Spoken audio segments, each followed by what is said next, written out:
Welcome to BARBEL Even Closer. My name's Stuart Morgan. And I'm Guy Robb. And back in 2001 we made the Up Close and Personal BARBEL DVDs. And this time we're going to get you even closer to our favourite fish. Well, not a lot's changed really. We're still using the handheld video equipment, but now it's all gone over to digital. The downside of digital, it makes me look very fat, very bald and very old. So don't be expecting a Blue Planet production. One thing that has changed since the last DVD is the methods and tactics used to fish for barbel. But luckily for us, the barbel themselves, they haven't changed one jot, as you'll see in these next sequences. It's great to see after all the years that have passed that these barbel are still willing to come right into the banks and feed, seemingly unaware that I'm there. It's not just the small fish, it's really big ones as well, right under my feet. Just look at these fish, they're going absolutely mad for the pellets I've thrown in here. It's surprising me really. For all the years ago when we were chucking in boilies and pellets, I thought they've had enough by now, but not these fish. They don't seem to be at all bothered by them. I suppose it's just a matter that they're in a place that the fish aren't used to finding them. As you can see here, the chub are in there, the barbel are in there. They're not at all bothered. They could eat all day, and all night by that matter. There's my feet just dangling above the fish. Not at all bothered. I'm sure if there was a bit of fishing line in there, they'd be off, but they're not at all bothered by my feet. That's a good fish, that one in the middle. Going mad for them.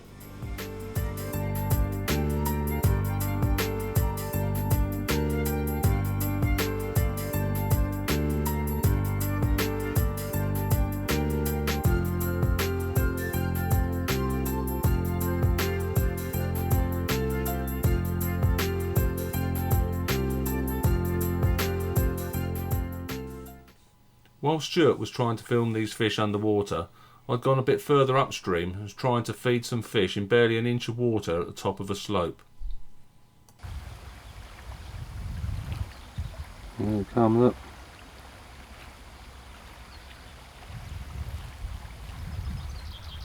It's amazing, they start off cautiously coming up the slope, but eventually the pellets get the better of them and their greed overcomes them. But I could sit there for hours watching this, it's amazing. Look at it greedily trying to get every little pellet. It's barely covering its head up at this point. They just come in, take a few and run away. Amazing. Watch this. I thought they just ate 1 or 2 pellets. Let's just run this in slow motion and count them. And me and Stuart counted 27. Then he has a couple at the end, so I reckon it's 29. Well, this is the actual homemade housing we used to capture most of the footage in this scene. It consists of a piece of old gas pipe with plenty of lead wrapped around the outside of it to sink it. What we actually do then is put a mini DV camcorder inside, and you can see it's got aquarium glass at the front so you can film out of. And occasionally we hope to get the barbel come right up close to the lens. Hence the name of the barbel DVD, Even Closer. What we were doing here is trying to get fish to come right up close to the underwater housing so we could see how they fed on pellets and work out a way to catch them. But I realise this is not much good to anybody fishing the deep rivers of the Thames and the Severn, so we tried to get into the bottom of those rivers to give you an idea of what's going on down there. Sometimes they come just too close to the camera to be any use at all, but just once in a while they come up and perform right on cue. In this case, picking up and spitting out a swan mussel right in front of the camera. Well, this film is as much about the fish itself as it is about fishing for them. While we can't always say the fish are going to come right up to the lens and give you a show, we can guarantee that we're going to try and get right into where the fish live and study their environment. The best way to do this is to go diving. Here we go with Stuart. We're doing all the things professionally you need to do. You must get all this equipment correctly maintained, looked after, and must get everything put on there professionally. Marvellous. Not so far, Stuart. Let's go back and look at take 1. Probably my favourite moment in angling.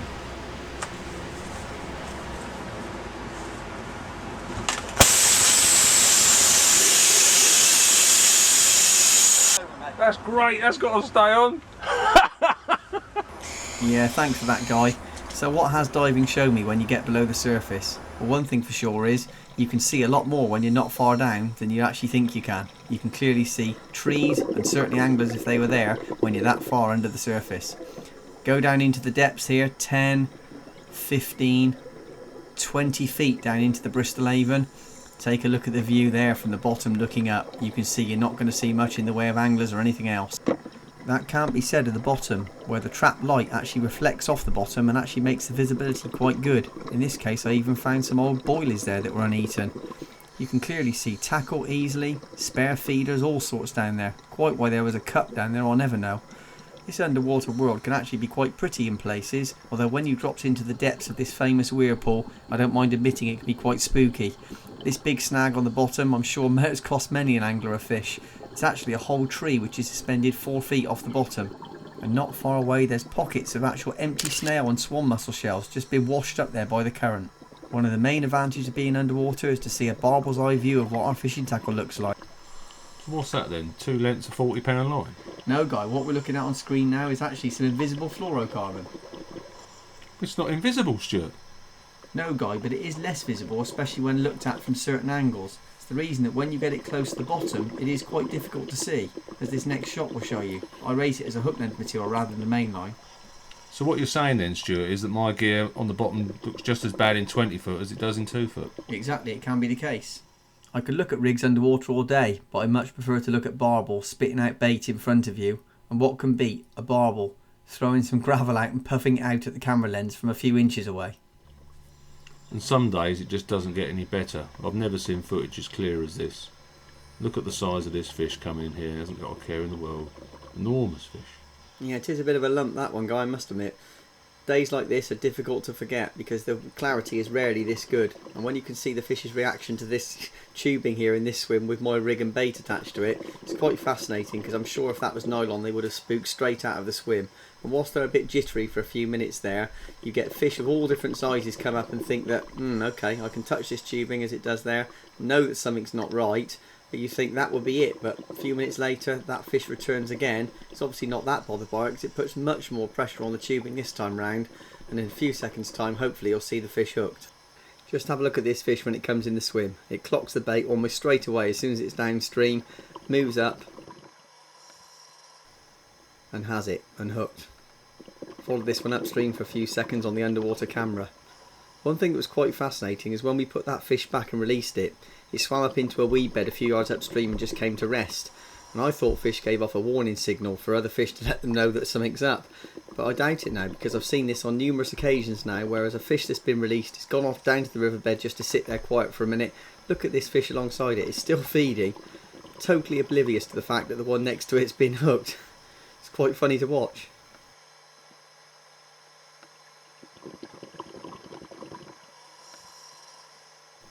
One thing we were really keen to get on film this time was the spawning. So here we are in the first couple of weeks of May, searching through the weed beds looking for fish. A lot of the time the small males seem to hang about in the weeds waiting for the big female to appear on the gravels above. The telltale signs are just the pink fins poking through the tops of the weeds. And sometimes this can be really obvious. But other times when they're out on the open gravels they can be a bit twitchy and nervous. Well, they certainly were acting slightly strange when we saw them on the underwater camera on the gravels above, because they started off nice and placid. They seemed totally oblivious to the actual fact there was a camera there, but they were acting slightly nervous.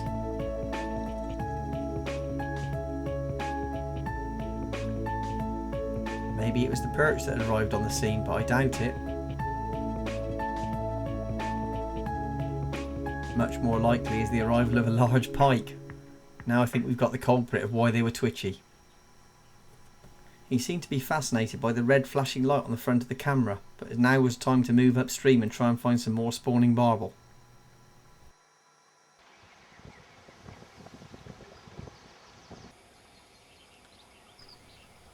Well, here's a good group of barbel all ready to spawn. There's a female in the middle, and the males are all trying to get round her and nuzzle up against her to stimulate her into laying those eggs. I remember seeing this group of fish for years now, and their numbers have gradually got smaller over the years, seem to be more fragmented. But luckily we can go underwater now with our camera and see how the spawning took place.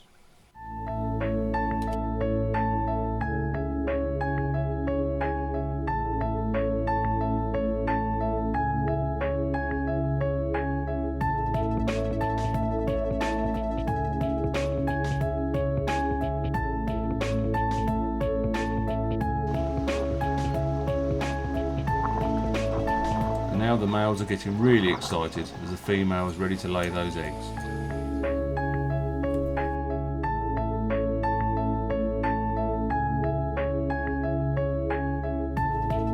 greedy chub is always on hand to pick up any spare eggs that are going free. The males are really now excited. And the females are about to go into the full spawning motion.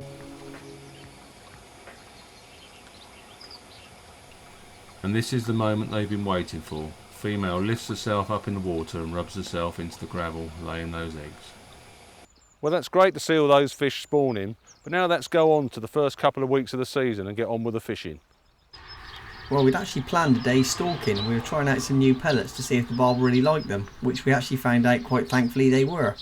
It was upstream that was bizarre when Guy noticed a fish that was making its way through the weed beds, and on closer inspection it was a barbel and it had extra barbules. I've seen plenty of these fish on the royalty with extra barbules, but they're really just split existing ones, not fully developed ones like this fish seems to have. So whilst we were watching that, we heard some strange slurping noises on the top just a little bit upstream, and when we got there we found barbel hovering in mid-water trying to get trapped pellets off the weed. Just look at this next sequence. I don't know whether you can see this, I'll try and zoom in. We've got barbel feeding off the top.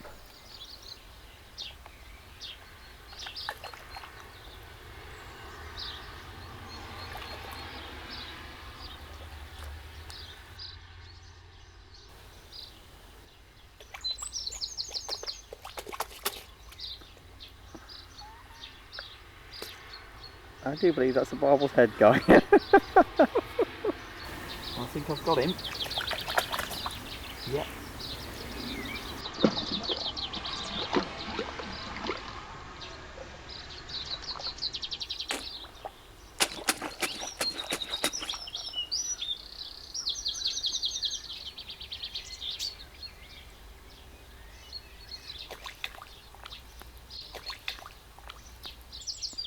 Barbel are just going mad now. They're just coming up every few minutes and just taking gulpfuls of pellets off the top. Well, with all that amazing fish action, the next master plan was to get it all on underwater camera for you. But as you can see, things don't always go to plan. Camera facing obviously the right way. Lens is clear, sink it down, and we'll transfer to the underwater footage in a minute. Down she goes. Make sure she's level on the bottom, that's one of the criteria thing. We've wasted a lot of footage before, haven't we, trying to find the cameras on its side. Facing down. Got the cord there on the top of the weed. Should be there. And we should be there, so we'll see in a minute. Oh, those bubbles don't look good. I can see bubbles coming out under there, which could mean the end of Stewie's camera. Nope. I don't know if it is or whether it's from the lead. No, put it down. Just put it down in. If it's ruined, it's ruined. Go on, down it goes. It's already. If it's gone by now. Go on, sink. It's leaking. It is. Don't Where's lift that up. air coming from then? Okay, have a look in the housing. Lift it up from the lens. Look through the glass. This is what we go through. Yeah, it's full up water. Is it? Yeah. Okay. That's one camera. We've got. One camera down. Lift it up with one camera down. Stewie's. Mine left. Stewie's Sony cam is now history. We've got to find out what's wrong with this then. The housing is leaked, and that is a disaster, as we've now just ruined the equipment. I've got one camera left. One camera left, and then we're out of cameras. The camera is off and is probably buggered. I think we can safely say that's leaked. Tell you what that has done, Guy. What? It's put £1 on the price of the video. Yeah, that's definitely Dead and good. buried, I'm afraid. Mine's going in then. Well, with the camera down, it was a case of flipping a coin to see who was going to actually try and catch one. Guess who won? In my attempt to catch these barbel off the top, I'm going to be using a pop-up. This I'm simply going to side hook using a small size 8 hook. The only other piece of tackle on this line is a piece of red paper, and that's only there to aid filming purposes. So basically we're just free lining a pop-up on the weed and hoping we can get a barbel to come through and take it. You can just about see the fish that Guy's trying to catch. I'm going to try and put a bait on the top out for them. That's just about in the right spot now. With the red paper float.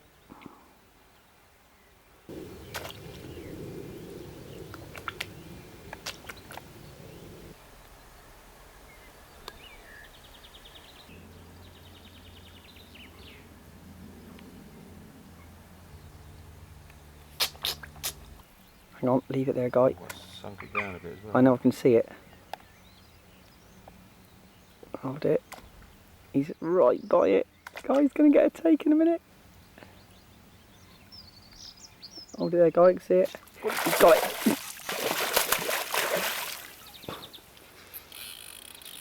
And guys, he has hooked the first surface caught barbel on film.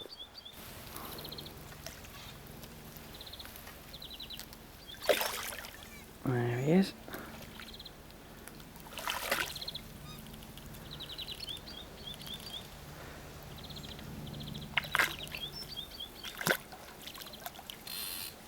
He's all tangled up in that weed at the moment, isn't he? That is.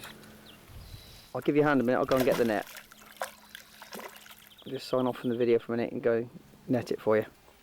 May only be a small barbel, but that's definitely one of the most exciting captures I've ever had. To actually catch one off of the top of the weeds. Really, really worthwhile. Lovely little fish. Well, that's that surface feeder put back. What's next, Stuart? Get him feeding with a knife and fork? It's fair to say that Guy and I have spent a huge amount of time in our previous barbel fishing careers fishing the small streamy rivers like here up on the Upper Thames today. But I must admit, we've both got a fascination to fish the deep, slow rivers. Oh yeah, we have. I mean, I know you're spending a lot of time on the Severn, and I've gone as far as investing a lot of cash in buying a decent boat on the Thames. Yeah, you've been promised me a day out on that boat for ages. Should we go and get on her? Yeah, let's go and get on board.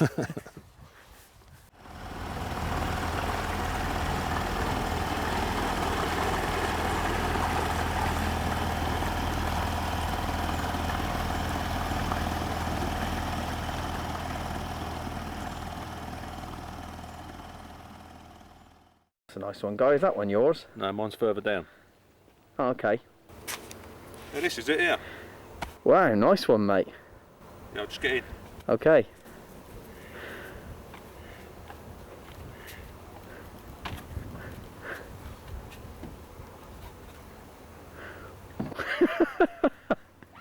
You are kidding, Guy.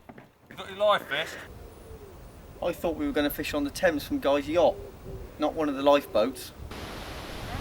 Well, you may mock, Stuart, but this little boat takes me into places you just dream about getting to on the Thames. Somehow Mr. Robb doesn't look the most natural person to be a boatsman. Yeah, one of the main problems I found on the Thames is it's pretty featureless really. I've fished up and down it on many stretches. There's no real obvious thing to fish to. Okay, yeah, the weirs are obvious places, but they tend to contain a lot of small fish.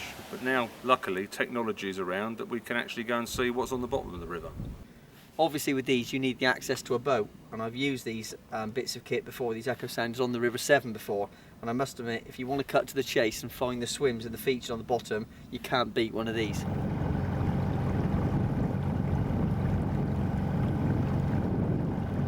Look at that big drop off, big drop off. Dead flat all the way down there where we've just been, then a big drop off. Goes from about 11 foot right down to 17, 18 foot. There's the fish on the bottom. Yippee, we certainly found a good drop off here. Look at the fish in it as well. It's packed full of fish. If there's not a barbel down there, well, carp and all sorts, no doubt. Well, after finding that really deep hole yesterday, we got really rained out, so we forgot all about it and came back today. We've done about another mile of river with virtually no features, very uninteresting flat riverbed. But we've just come across a really, really deep hole again, about a mile upstream. And those are the two spots I'm really going to give some attention to now. If I say really again, I'm going to kill myself. Well, as good as Echo Sounders are, you can't really beat getting to the bottom of the river and seeing what's down there. So Stuart's invested a lot of time and money in learning how to dive. Let's see how he gets on. Well, you wouldn't get me in there for all the tea in China. Actually, I think the water temperature is about 40 degrees as well. It's absolutely freezing. Down the bloody twist. Should Stuart be drowned during the making of this film, he'd like a charity whip round with all the proceeds going to cure strange West Country accents. Well then, Guy, I'll just swap that piece of straw for a good old regulator, shall I? Let's give you a resume of what it looks like on the bottom. This is the typical light levels in 6 to 8 feet of water. When you step down into deeper water, you obviously lose a bit of light, 10 to 12 feet in this case, and it starts to get a bit gloomy. When you step down to 6.5 metres, which is 21 feet in old money, it all looks pretty dark and eerie down there, but you still would have a chance of seeing a barbel if there was one there.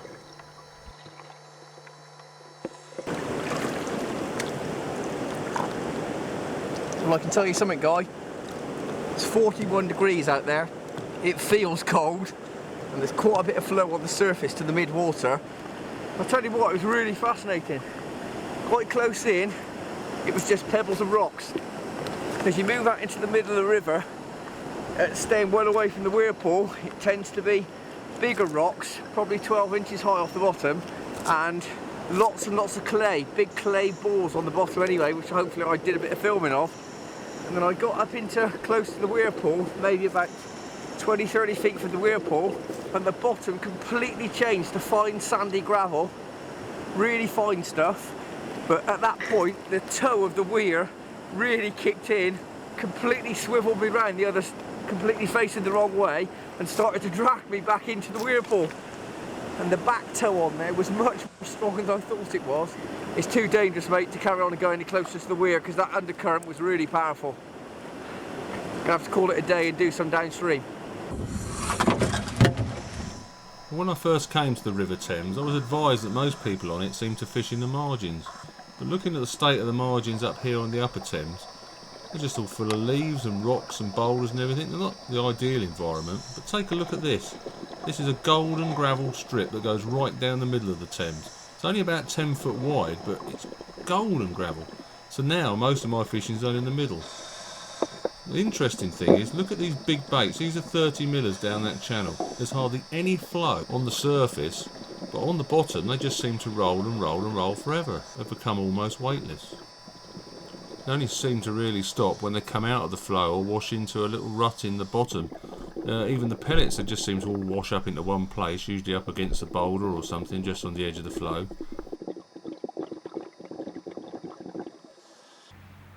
Just downstream of me is that big bomb hole that we went and found with the echo sounder last week. I've been up and fished it a few times since. Been using pellet and swim feeder, but all I've had's bream on every trip. They've been driving me mad. I mean, there's pounds and pounds of them in that hole. So the last couple of days I've been coming up with these about 30 mil hard rolled boilies. I've been dropping about 20 into the swim. And last night when I fished it, I had a 7-pound barbel for the first time. I guess it's about the only thing that can eat is a big barbel or a big fish of some description. So anyway, I'm going to go back down and give it another go today. The rig I'm using for this bomb hole couldn't be simpler. It's just one of these really big hard boilies on a running rig, 10-inch hook length. Rigs are not an issue on the Thames at all, as the fish are seldom caught. The only problem on the Thames is location, really. Once you find one, you can catch them on anything. Well, let's leave Guy feeding his donkey chokers into the swim. I'm going to try and catch one up on it in the weir, on a method they used to use 50 years ago. Well, we've managed to find a third spot, which is upstream with the echo sounder. Yet again, another big drop off, a deep hole, this time in one of the weir pools. And I must admit, if you read any of the history on the River Thames, most people will tell you that the barbel frequent the weirs on a regular basis. So I hope to catch one up there on a traditional method. Well, as baits go, they don't come any more traditional than lobworms. So how are you going to fish this whirlpool then? Well, I'm going to do exactly what they used to do in the olden days. According to the books, they used to bait with hundreds of lobworms for a few days prior to fishing. They used to mould them in clay so they could get it to sink to the bottom of the whirlpool and then go and fish with lobworms over the top. Trying to get lobworms to the bottom in a very deep hole in a Thames whirlpool is not easy, and I can't really be bothered to go and make loads of clay balls like they said in the old books. So the modern version is to use PVA, and what I'm going to do is get a big piece of PVA, a load of lobworms, dump lobworms in the middle, add some weight, a couple of stones to sink it, simply twist it together and throw that, when it's sealed, out into the whirlpool. So how many of those are you going to have to put in then, Stu? I reckon I'm going to use about 10 bags of those a day, which have got about 20 lobs in each, so I'm going to chuck a couple of hundred worms in over the next probably 2 or 3 days, and then go and fish lobs over the top, and probably go and catch a load of perch. Doesn't seem to matter what bait you use if you're fishing on a stretch of the Thames that has a large population of those American signal crayfish. They find their way to the bait quicker than any fish ever can. I don't really know if it affects the fishing, but it doesn't do your confidence any good when they're pecking away at it all night long. I've never known anything breed quite as fast as a signal crayfish, so be warned, they may be coming to a river near you.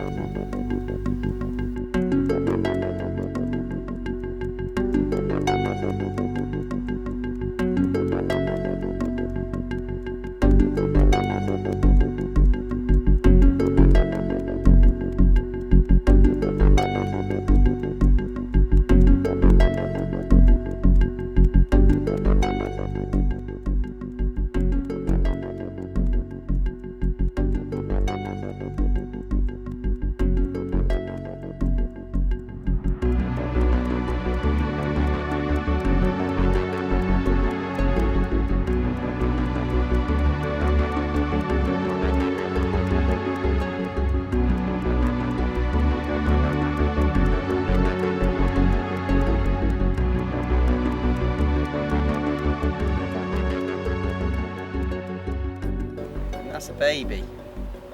But I hope these little things aren't coming to a river near you, because they're a menace. The best advice I can give you if you're fishing over crayfish is not be afraid to use too much bait. The reason for that is the crayfish can't be on every single boilie at the same time. I often use quite a lot of bait when I'm fishing, and the key to putting more bait in is when the rod tip starts tapping again, it means the crays are on my hook bait. So if I surround it with more and more bait, that'll preoccupy them, they'll take a few away and give me a chance to hook up with a fish.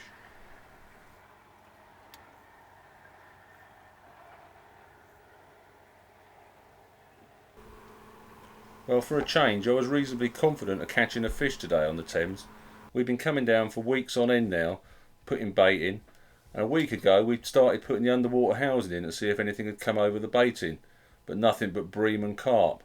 But eventually, a couple of days ago, we saw what we come for, the first ever Thames barbel on the camera. Well, at least there's one that the otters haven't eaten, Guy.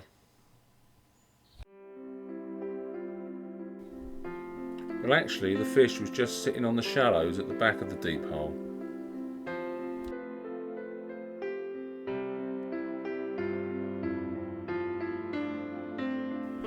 In fact, we were lucky. There wasn't just one barbel, there was two.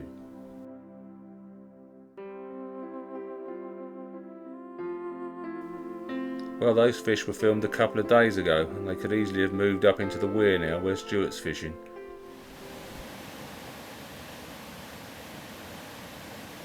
Well, I must admit I wasn't even sure if I was going to catch a barbel, never mind see one, especially as we had an underwater camera there a few days earlier, albeit slightly at the back of the weir pool where the light was slightly better, where we could get some good shots. It was just full of carp. There was 4 or 5 big carp that just kept coming in and out all the time, no signs of a barbel whatsoever. Still, I wouldn't mind catching a carp this size because some of these are quite big.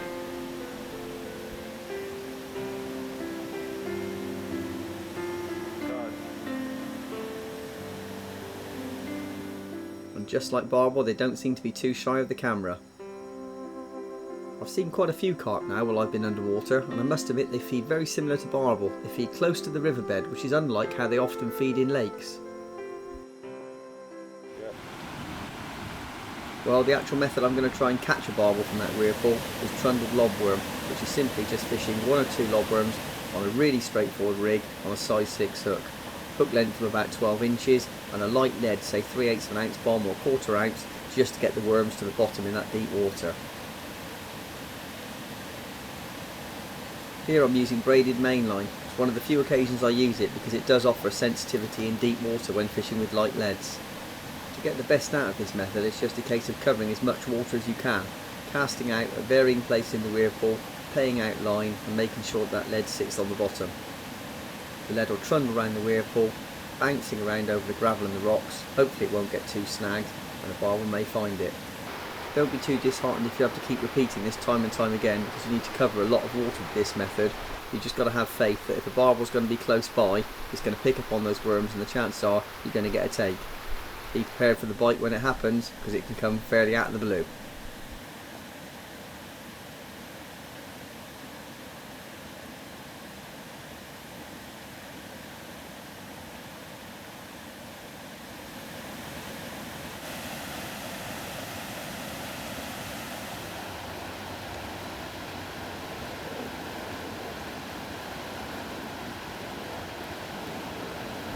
And there we have it, my first barbel landed using the old-fashioned method of lobworms banked around the weir port.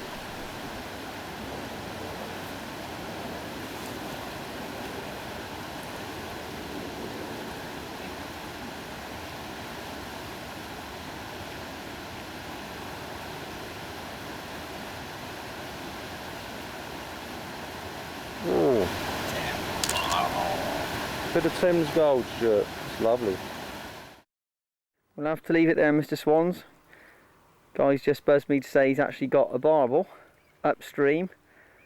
It's taken him about 3 hours to catch, so he was expecting nothing until nightfall, but we're in the midday sun here because it's just after lunchtime, and I'm going to go and see what he's got.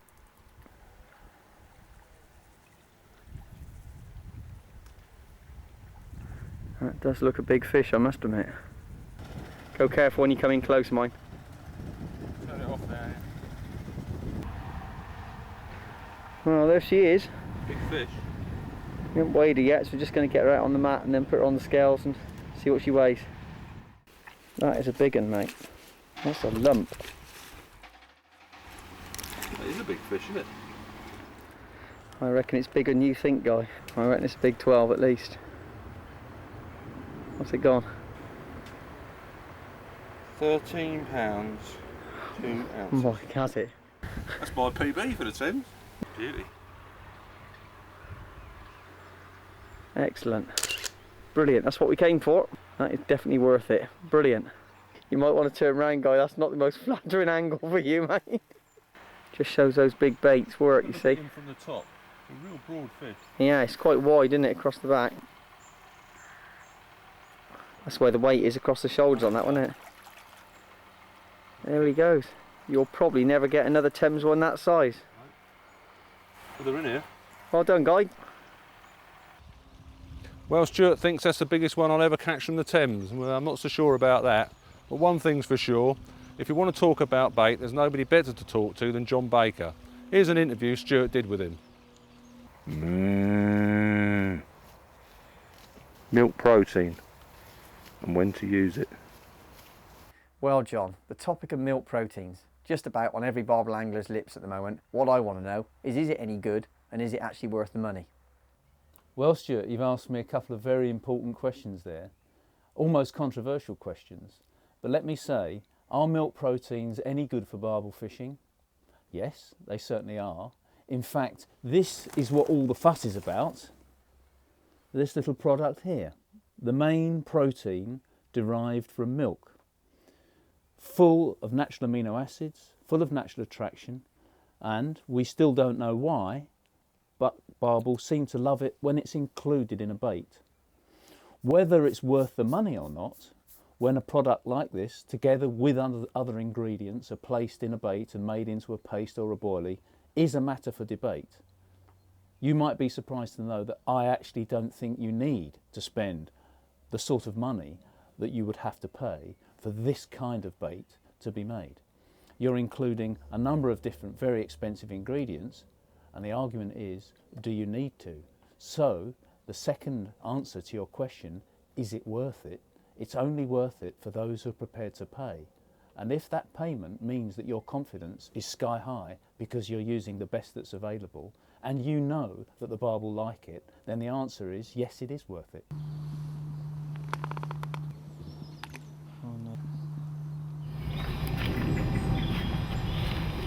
Right then, JV, I've got another question for you. Okay. Why should most anglers go to the trouble of making up fresh paste and go to the trouble of making boilies when they can just go down to their local tackle shop and buy a bag of pellets? Well, that's an easy one for me, and an easy one for all those people that make their own bait. Yep. Because it's only them that really know the benefit of using base mix ingredients and your own little blends of flavours. Yeah. Because by doing that, Unlike a pellet, you can use a bait that's got a different shape, size, texture, smell, colour. You can change all those things. You can't change those things with a pellet. True. And that is what makes it still very worthwhile, in fact more than worthwhile, using your own bespoke pastes and boilers. It's different, it's better. And that's Simple as that. simple as that, really. Great. Yeah. Okay then, John, I took all that on board. Hopefully the viewers did as well. You must find that you get the same questions asked time and time again, and it refers to people that say their bait's not working. So when they go to the trouble of buying and making these pastes, what do you think is the most common mistakes that they're making that sometimes means that they don't catch? 95% of most people that go to the trouble of making their own bait make the same mistake. And the same mistake is they don't measure the flavours and ingredients accurately, and they don't stick to the recipe. The answer to that question is as simple as that. Most people automatically assume, and let's face it, anglers aren't, culinary experts in the kitchen. A bit of this and a bit of that is not the case. You must use the proper measuring equipment, just 1 or 2 mil of these strong flavours. The barb will know that it's in the bait, so less is best, or stick to the recipe. And certainly stick to the recipe for several months. Give it a good go, rather than swapping and changing. There's lots of sort of answers to that question, but it's imperative that you stick to the recipe and don't over flavour the bait and mix up your ingredients. That's the main thing. Yeah, get to the recipe and stick to it basically. Get to the recipe and stick to it and you will catch more. Yeah. Good. About time you got a bite now. I'll try. You've been here 2 minutes. I must admit, I've always had you down as a chap with a good tip or two anyway, so come on, let's extract a decent tip for the viewers at home out of you. Well, it's not just one decent tip, Stuart, I don't think. I think it's several. Oh, there's a surprise. Surprise, surprise. But I'll keep it short. Really, I think the main thing, if you're going to go to the trouble of making your own paste and boilers, is when you're actually fishing with them, the barb will know it's food, don't throw too much in. No. Of that is really important, particularly when it's baking hot in the middle of the summer, or when it's freezing cold in the middle of the winter. If you're fishing the big waters like the Trent or the Severn, you can get away with putting in a little bit more bait than you might normally do. So there's another important factor. If you're fishing the big waters with lots of nuisance species, chub, bream, that sort of thing, pecking away at the bait, make sure that you perhaps do a little bit of pre-baiting. You're not going to upset the locals because the fish are going to eat plenty of bait. On small waters, different kettle of fish. Obviously you've got to be very careful, more an intimate approach, and when you're actually fishing again, little and often is best. So it's the amount you take and the amount that you use. There's a fallacy that you need to put in lots of bait. It's actually fatal to do that. Well, all it does is annoys everyone, or anyone else that's fishing the stretch, seeing anybody putting quantities of bait in there, and they immediately think they're not going to get a bite for a week. Well, they automatically assume this is the case. In actual fact, the opposite is the case. You need to keep the fish hungry, and just 1 or 2 little pieces of bait in the swim will soon get the fish mooching about. How about some of the sort of gin clear rivers? Because I mean, this is coloured up today, but obviously we get some situations where the water's gin clear anyway. I think things like colour, etc., has a big part to play. Well, I think it's vital, and something again that you can do with boilies and pastes is you can make your own little boilies and paste, tiny little pieces, very important in clear water. Very important in clear water, such as the Royalty, which is a typical fishery, which pressured fishery, and there's other places on the Ouse which you can run low and clear in the summer and low and clear in the winter. Here you can use black. You can dye your bait with food dye. Really dark, dark brown or a neutral colour would be my favourite. Okay, good. Well, I'm glad you mentioned about the Royalty because that happens to be where we're going next. Okay. See how we get on. There you get on. I'll leave you to it. No trip to Dorset would be complete without a visit to the most famous fishery in the UK, the Royalty fishery. We've just popped up the road to Davis Tackle and bought 2-day tickets. This is where I learned to fish and I absolutely love the place. But as you can see, it gets very, very busy. This is a Monday. The fact that there's a lot of people here shouldn't put you off because the fish are still there to be caught. They just become rather tricky. I just spoke to the guy in the tackle shop and he said there's a few fish showing up on the trammels and down by the road bridge. So we'll work our way up to those swims and show you a few on the way. Well, this lovely glide through here is called Fiddlers. Oh yeah. It's very, very popular with people. They come flying down here, they're running for it in the summer. I don't know if it fishes as well as it used to, but there's still a lot of small barbel generally through this area. It's quite shallow, isn't it? Yeah, you tend to get some bigger ones here in the winter, but it's a lovely place. I've caught masses out here. It's a very popular spot. Okay, and from here, where's the good spot upstream from Well, we'll go up and have a look at the railway pool. You've got to look at that. Okay, let's go and have a look. So down in front of the bridge there, that must be the famous railway pool, is it? Yeah, that's the famous railway. It's it's quite a slow area actually. I mean, you do get the odd fish there, and when you catch one, it's usually one of the big fish. It's very funny. You can pull a few little tricks down there, like putting the bait right in at the edge. Ray Walton showed me a few things where you put it into a couple of inches of water and the fish would come right out the depths and pick your bait out. But no one knows the fishery better than Ray. nah, it's an interesting place, all right. Yeah. But slow. You're not going to catch loads. Where it shelves up here and goes up. This is Greenbanks, is it? This Greenbanks through here is, well, for me anyway, has been the most prolific part of the royalty. I've probably caught more barbel through this area than the rest put together, to be honest. Okay. And I take it that must be the pipes in the distance. Yeah. Yeah. But recently it's been a bit sticky, but I think it's down to the sort of low water levels more than anything. It's hard to get a bait through this weed. Yeah. Well, the left-hand split of the river here goes up to the parlour pool. Not really featuring that because you have to book it separately, so it's not really like doing the day ticket venue that most people fish. So there's probably not a lot of point in showing you that. So we're going to shoot up the other arm up to the Trammels, where there's a mad scramble every day for the swims because there's usually a few fish up there. So then, guysy, this is where you brought me to catch my first royalty barbel, is it? Yeah, this is the famous Trammels stretch. Goes all the way up to the top to the weir, which isn't on the day ticket anymore, so we'll ignore that. Okay. But it's got a nice bit of flow on it. You'll see fish coming in and out the weed all the time, but they're pretty cute. You know, they know what to avoid in terms of tackle. There's one going down the middle of the There's river one now. there now.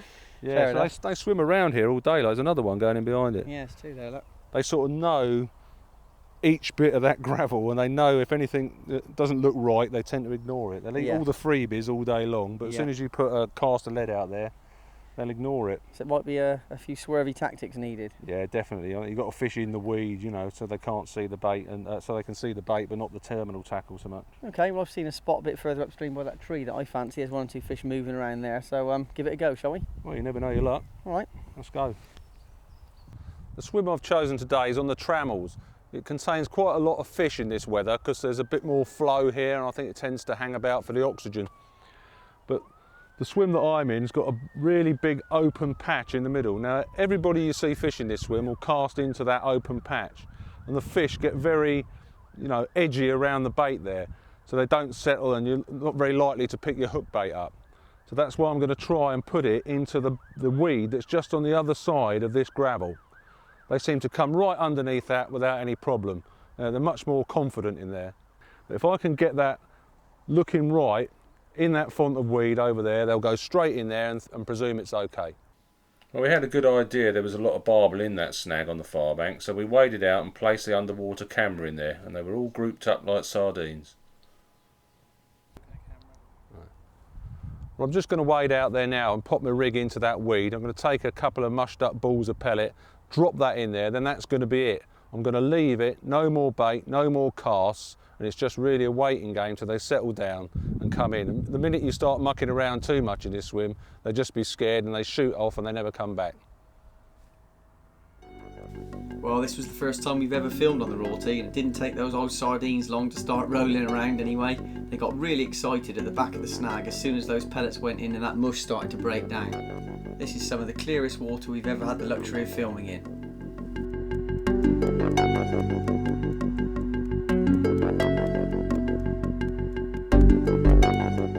Well, we slow down this great bit of footage as this barbel comes up and takes a pellet mid-water as it falls off a snag.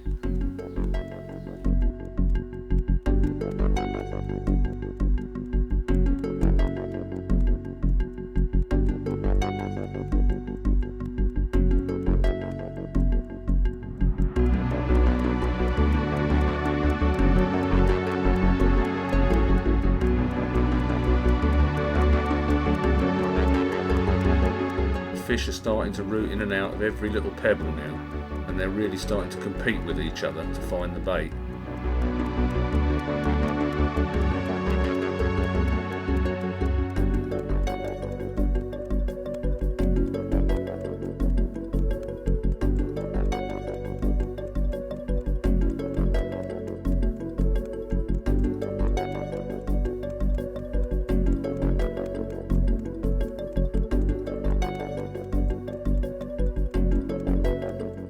This close-up shot shows how good the barbel are and totally adept at feeding swimming backwards as well as going forwards. If you watch carefully, you can see this barbel nearest the screen is trailing around some fishing line. A reminder that we should all use at least £10 line on fisheries like the Royalty.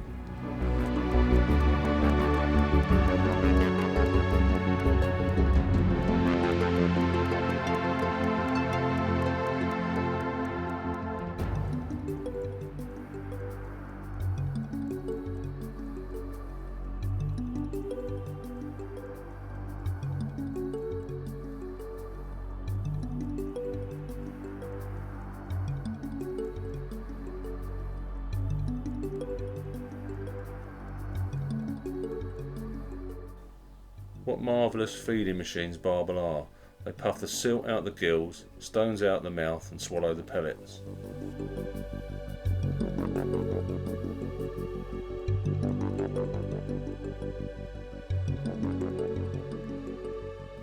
Well, that's it, the tackle's in the swim, it's all down nicely on the bottom and looks good. Now it's just really a waiting game. Wonder how Stuart's getting on. Well, the good news is I've got a few fish feeding in the swim. I've got a couple of bream. I've got 3 nice carp actually that are going fairly mad for the pellets I throw into the margins, and I've got 2 or 3 barbel, one of which is quite a nice one. Bad news is, at the moment, they seem to be doing me on my rigs. I don't think it's actually the lead arrangement that's a problem, because I've got a fairly inobtrusive inline lead there, bit of tubing with a couple of back leads sliding up and down the line. I've incorporated one of those quick change swivels on there, and it's a good job really, because the first 2 rigs I've tried, definitely there's something about it they're not happy with. So I'm about to try rig number 3. Okay, just need a bit of super glue. Take 2 small pellets, dob a bit of super glue on the end, one on the other end of the other pellet, and basically trap the hair between the 2 pellets. Hold it there for about 5-10 seconds. I mean, I normally leave it for 30 seconds obviously to dry fully, and once you have, then those 2 pellets will be on there really firmly, and you've got a small hook with a small bait there. I've got one more addition that I like to add when I'm fishing for shy or cagey fish, and that's a AAA shot squeezed onto the hook length about 2 inches from the actual hook itself. What that does is A, it keeps the hook length firmly down on the riverbed, and B, I think that acts like a little 2-inch hook length. When the barbel are feeding quite close to the bottom, basically the weight allows the bait to go in, but not much more. That is a deadly rig. And before I cast it out, I'm just going to get one of the trusty PVA bags that I've filled up with crushed pellet and a few whole pellets. I'm just going to nick that PVA bag on there like that. That's the finished rig. Right, let's see if this works then. 3rd time lucky.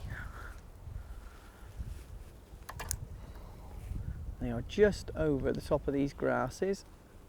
There's no fish in the swim at the moment, so if I lower it in there now, that should be fine.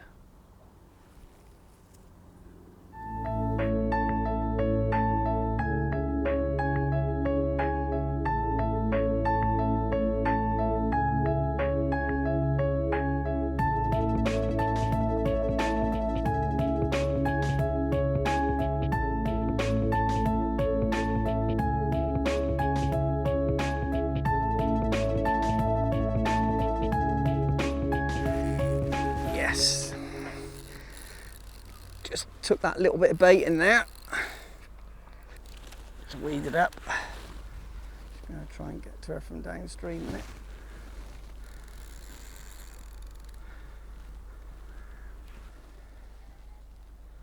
Here she is.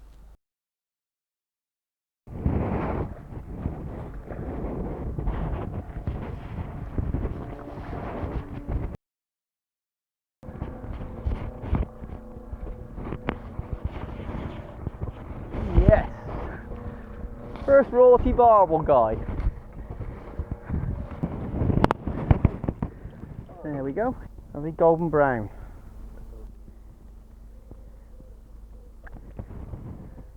Well, it's quite warm today, so I want to get her back as soon as I can. So there we are, 9.5. I'll get back in the water now, and no doubt that'll please Guy that he's not caught the first one.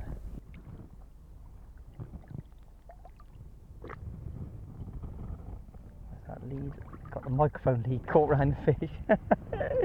Couldn't have done that again if I tried. There she goes, hang on. There you go. That's my first barbel from the royalty anyway, back safely. I do believe that downstream Guy is doing what he does best. What you got there, Guy? That's my boy, keep him coming.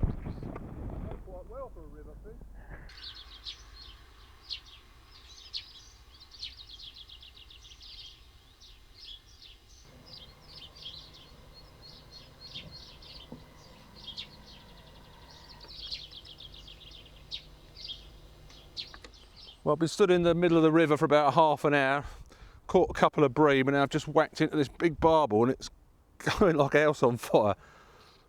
Ooh. They really fight surprisingly well on this river, especially when it's hot. Got to be careful with the weed here. It's very thick this time of year. The fish easily get snagged in.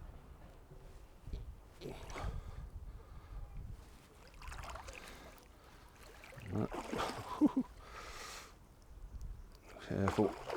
Yeah, it's a beauty. Yeah. Yeah, cheers, come. Come on, darling. Whoa. There you go. Oh, she's yours, mate. Oh, that's a good job. Cool, that's a result on a day like today. Yeah, it is.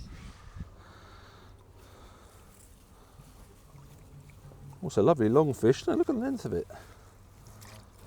I don't like the look of it, it's bigger than mine. Oh, I don't know. That is, definitely. That's a good fish, mate. I think that might be.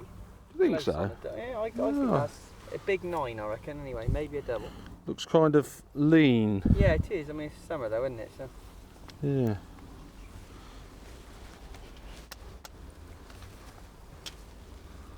Beautiful looking fish though, aren't they? Especially today, I'm dead chuffed because this place is getting really difficult. It's 32 degrees at the moment as well. Yeah. So it's really hot and sunny. We've always got to do something a little bit different to catch them down here now, haven't we? Yeah. You're going to weigh it out of curiosity? Yeah, let's have a weigh. Just let it rest in the net for a All right, we'll cheers. weigh it. Oh, he's closer than me. Actually, that is 9.11. Still 6 ounces bigger than mine. Well, we better get it back as quickly as we can because it's, as I say, it's very warm today. We need to take every care with these fish. You've got to be very, very careful.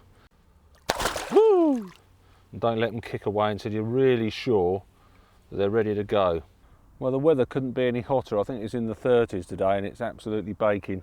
It's not ideal barbel weather, but I've got to be happy when I can catch a 9-pounder on the royalty in these conditions.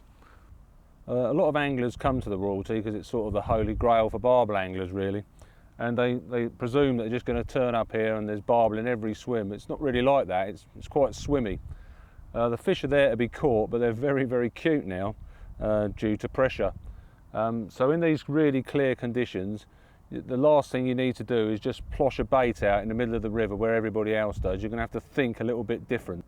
The way I've approached it to catch that 9-pounder is just to fish these 4 very big pellets, like 1 on the hook and 3 on the stringer. I'm going to put that in between a font of weed with a couple of balls of mushed up pellet soaked overnight with a load of like dry pellets in amongst it to make 2 big balls. I'm just going to lob those into the middle of that weed with those 4 big hook baits. Now the small stuff will eat this and the bream will eat this, but the barbel in the main are the only ones that can really eat these big pellets, so there's a good chance of them finding a hook bait. Actually, I'm gobsmacked that barbel still eat pellets. The amount that go into the rivers, you think they'd be wary of them by now. Yeah, I suppose now's as good a time as any to go and see someone that knows quite a bit about pellets. Perhaps he'll tell us why. Yeah, let's go and see him, eh? Yeah. I'd like to welcome you to John Finch, who's a well-known carp angler and a real pellet expert. So he's going to take us through some of the pellets on the market, which I can see is a good old halibut there.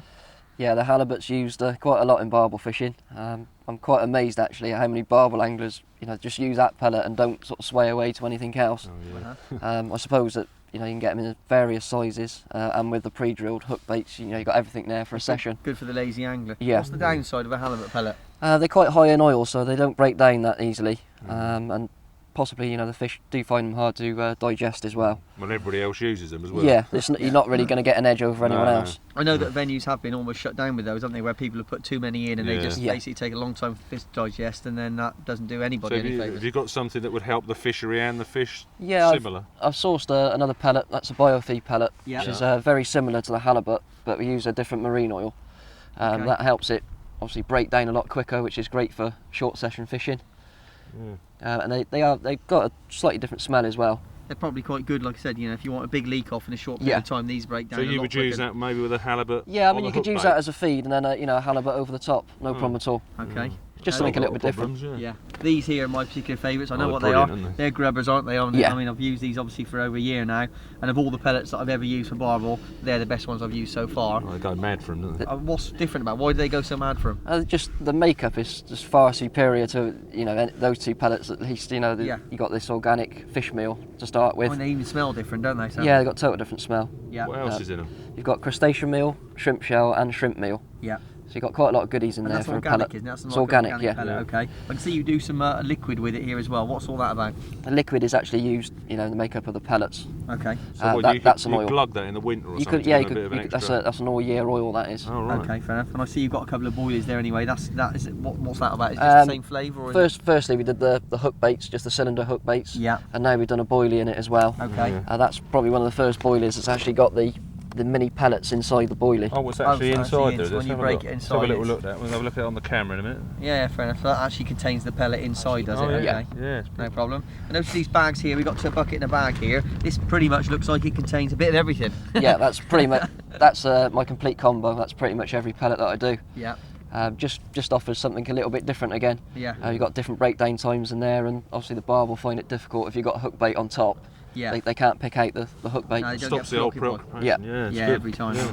If you are just using the one size pellet, they do get preoccupied. Well, we find that with sometimes. boilers as well Yeah. to use different sizes and different Yeah. shapes, so that's a good Okay. idea. And what's this about here? This is obviously a much smaller pellet range. Yeah, here. that's mini mass. That is. That's a blend of the finest salmon crumbs and small pellets. And when do you use that? You could use. It's great for PVA bag work, or for use it with a bait dropper as well. Okay. I can imagine that makes a really good mush if you just dampen that up as Yeah, well. dampen it That'll up make with a a really bit good feeder mix. Yeah. Smell, I can see you've got a couple of things that look like normal ground baits, but you're probably going to tell me they're not normal ground baits. No, what are these and what makes them different? They're new actually to the range. Okay. They're ready moist grain baits, so there's no messing around doing the grain baits. You just pick up a bucket and you go. What, no water or anything? Just, No, they're ready moist. Oh, how long does that keep? Do they just put the lid back on Stay and it moist stays? forever. Yeah.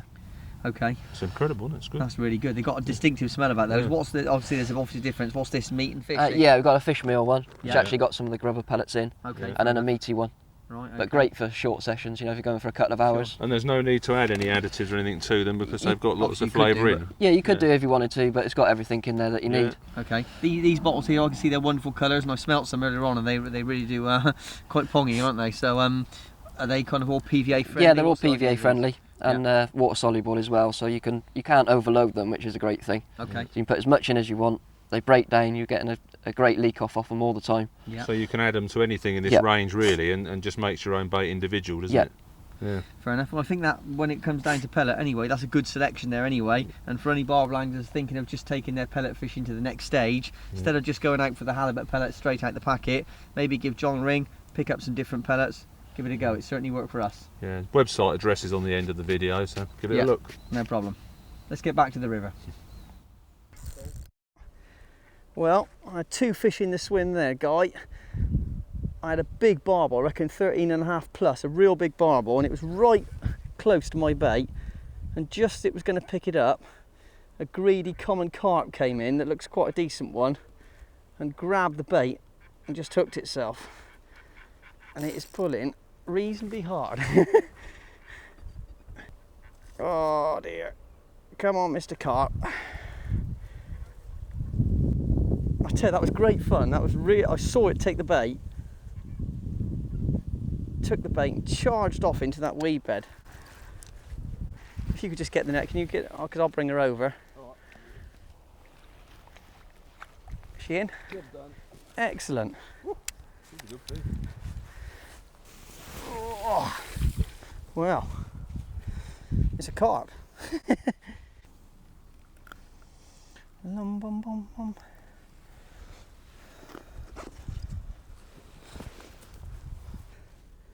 Still, good fight. Always welcome.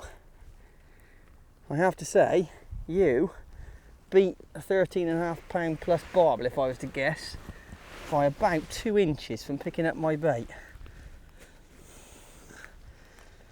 Ah, nice one. First Hampshire Avon carp.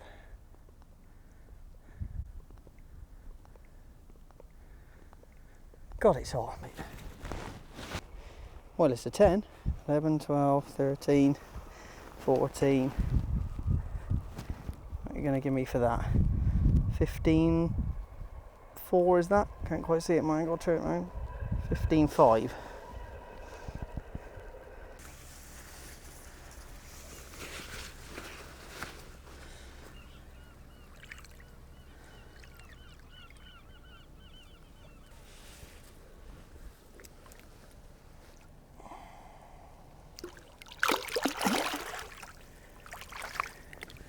There she goes. Well, we just put back that beautiful Hampshire Avon carp with Stuart, and I was back at my swim, placed the bait in the spot again, and the rod went straight over. A smaller one this time, probably one of those fish we saw on the underwater camera.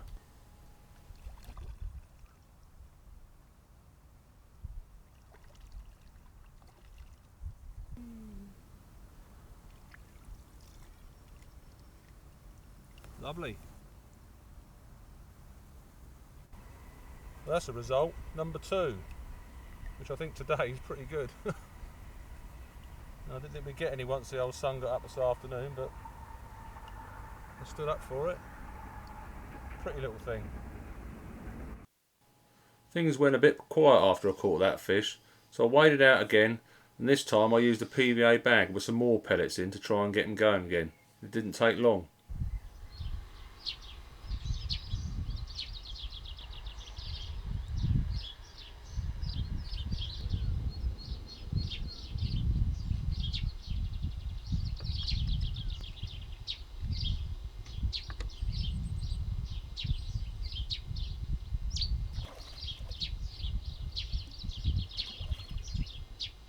Well, a lovely little fish. What a great end to a day, which has seen me catch 3 and Stuart catch 1, which is always pleasing. Well, I must admit, when we looked at the weather forecast this morning, it said it was going to be temperatures well over 30, clear skies, and it's been an absolute boiler today. I actually fully expected to be here and say we wonderfully blanked. Yeah, I thought so as well. But we haven't. We've managed to wingle a few fish out. We've had, you've had 3 barbel, haven't you, Guy? I've had 1 barbel and a carp. Anyway, we shot my first ever rorty barbel at 9.5. My first ever rorty carp, come to that as well. I approached this swim slightly differently to Guy, where I've got the fishing close here in the margins, and I paid great attention to my rigs that I was putting in the river today and keeping back off the skyline. And I think that's basically caught me those fish. Well, my swim was totally different to Stuart's. It had big areas of open gravel where the fish didn't really fancy feeding over. So I waded out, found a nice little spot where they were comfortable in, introduced my hook bait with a back lead, and it seemed to work for me today. I think I disturbed the fish far less by wading there than presenting clumsy tackle presentation from the bank. Yeah, I reckon that basically by adopting those tactics that we've done today, that we've just explained to you, I think that's definitely put those fish on the bank. Yeah.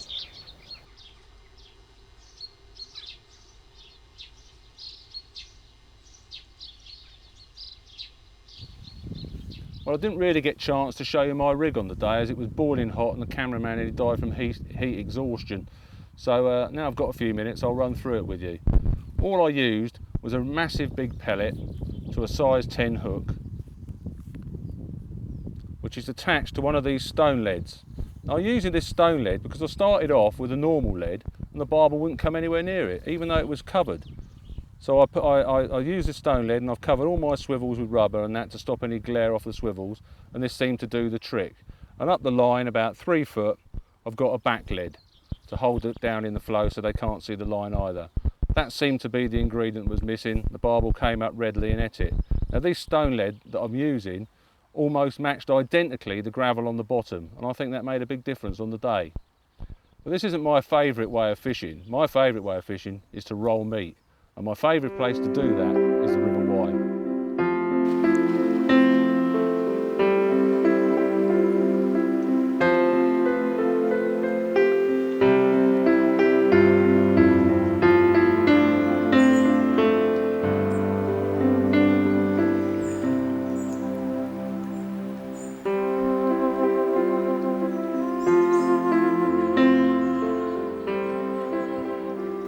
a small one, but it's a beautiful little fish. They're all like this in mint condition. I'll just show you the rig I used to catch it. Well, that's all I'm using, a large lump of bacon grill with an SSG shot to hold it down. The great thing about rivers like the Wye is it's one of the few places left where the barbel will just readily take a lump of meat in the day. So it's just like back to basics fishing, and I really enjoy it, proper fishing. There's a big long line of streamer weed out there that drops down into a deep hole. All I'm going to do is cast the meat into the streamer weed and let it trundle down through the weed until it drops into the hole where the barbel will pick it up, hopefully. The trick to rolling meat is to play out enough line so as you can fish the bow in the line as it goes down the river. If you're fishing under a tight line, it comes out of position, doesn't come down in the flow properly. And as you fish it, you just tweak it off of the weed so as it begins rolling again. You can feel this just edging over the gravel, and suddenly it becomes trapped and stops, then it goes again, then it bumps, then it's stuck again. Now it's bumping along really fast. So you don't really want it to stop then, Guy? You just let it keep bumping along, do you? I don't, some people do, but I like to let it come down and find a natural path down the river. Yeah, I must admit, when I fish it, I like to fish a bit of a heavier lead and sort of naturally let it stop and hang up and then leave it there for a few minutes and tweak it and then let it go down. It's not actually trundling and moving all the time like yours is. I find a lot of the time that the thing will come to a halt like that. Yeah. And the fish has followed it. Yeah. All the way down out of the weed bed. Yeah. Picks it up. It just wants to check that it's not attached to anything. And you're quite happy they take it on the move then? Oh, they definitely do. Yeah. Sometimes they take it mid-water. And what are the bites like when you get them again? I know you said they're taps, but you feel it on the line, but do you actually see the rod top move much? Well, if you're fishing in an upstream position, you normally get an enormous slack line. Ever so quickly it drops back. Yeah. Much quicker than it would do if you was trotting off the back of a weed or something. Yeah. Invariably though, it's quick vibrations on the line. You know. So you feel it more than see it. Yeah. Yeah. The trick when starting to learn rolling meat is to strike at everything. That'd be my advice, and you just be surprised at some of the things that are bites. Yeah, play the numbers game, and some of them will be barbel. And then eventually you get more and more proficient, and you just learn all the bites, you know, instantly. When you're rolling, if the meat just hangs up on a weed or something, you need to move it. Just give it a sharp pull on the line like that, and that just gets it on its way again. When it's finished rolling down the run and it's started to come into the bank and settle down, I just leave it there for about a minute or so to see if there's any pulls. If not, I wind in and repeat the process again, time and time again, covering the same area. Sometimes you can roll a bit of meat through the same swim 20 or 30 times without getting a bite, and on the 31st time you get it. This is almost the fish are being dared to take it.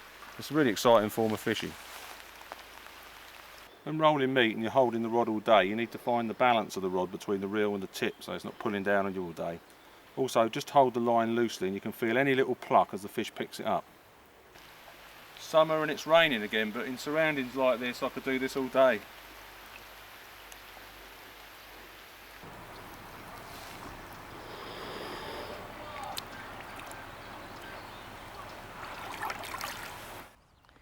Well, looking at the size of the fish that Guy's just put back on the Wye, I now know why I don't roll meat on the River Wye. What I do though is I find myself driving up the M5 towards the River Severn because it's now autumn and that's when the river peaks and I've got to be there.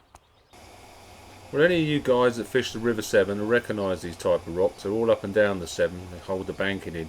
What we really wanted to know was, do the barbel act the same on these rivers as they do on the clear rivers like the Bristol Avon? But obviously this was filmed back in the summer. But it's interesting to see that they come just into the margins exactly the same as they do on the smaller rivers. Just place those pellets in the right place, away from anglers, and leave them alone, and they just do the same as they do everywhere else.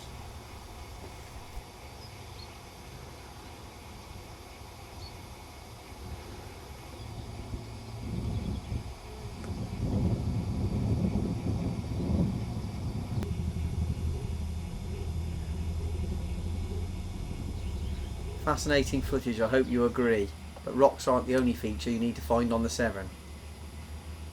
Well, unlike Guy, I haven't got a boat moored up on any river near me. Certainly if I'm fishing the big rivers like the Severn or any of the deep venues where I can't see the bottom, I rely upon a different gadget to help me find the features on the bottom. I use one of these SmartCast Hummingbird fish finders. I find them absolutely invaluable for checking out the riverbed in half the time it would take me to do it with a float and a lead. The orange piece contains the battery and the transducer, which is tied to the line and cast out into the river. This will put an image of the riverbed onto the LCD screen. Just cast it out into the river and trot it down almost like a stick float. I use braided line for this because it keeps it coming down nice and straight in the flow with the bow in the line.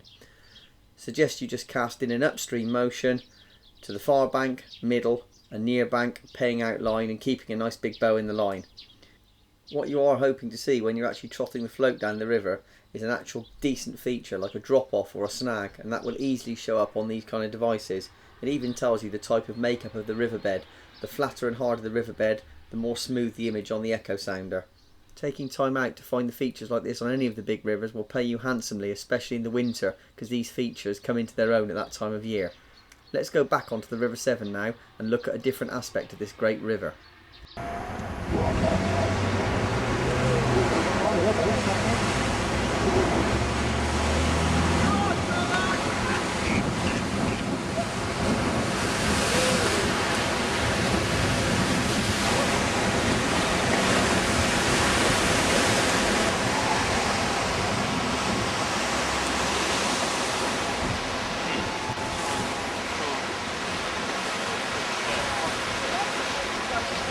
Well, this was a classic day I'll never forget.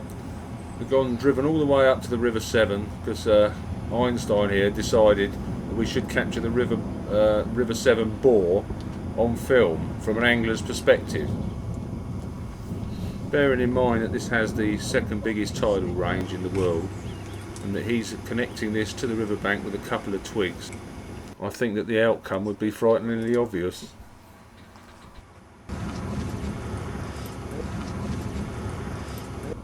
Well, keep your eye on this spot and imagine you were sat down there fishing one summer's afternoon.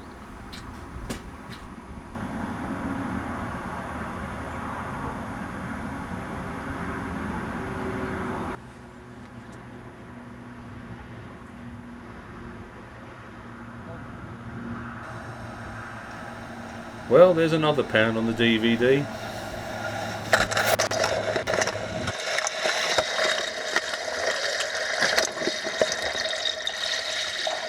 Well, there's the same swim that Stuart was in just a couple of minutes ago. It's been right over his head by now. Just after the Severn boar, so don't get caught out. Well, I wouldn't want to get caught in that Severn boar. That's pretty terrifying stuff. No, I think that's probably going to keep a few anglers off of reaching down onto the lower reaches down there, because that tidal reach is phenomenal, isn't it? Really scary place to be. I wouldn't want to get caught in that. No.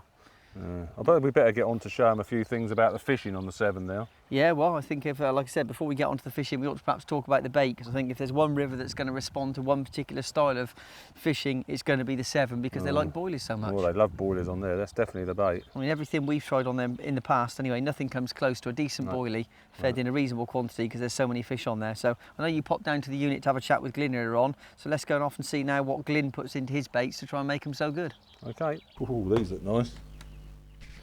Smell beautiful. People who haven't got smelly vision, you'd like these. Well, I've come down today to see my old mate Glyn. He used to work for John Baker for years making baits, and now he's opened up his own business, Three Rivers Rolling, and he actually makes our bait, 3RB. Well, Glyn, how are you? Oh, Guy then. Road's still busy. Yeah, it is. What's that then?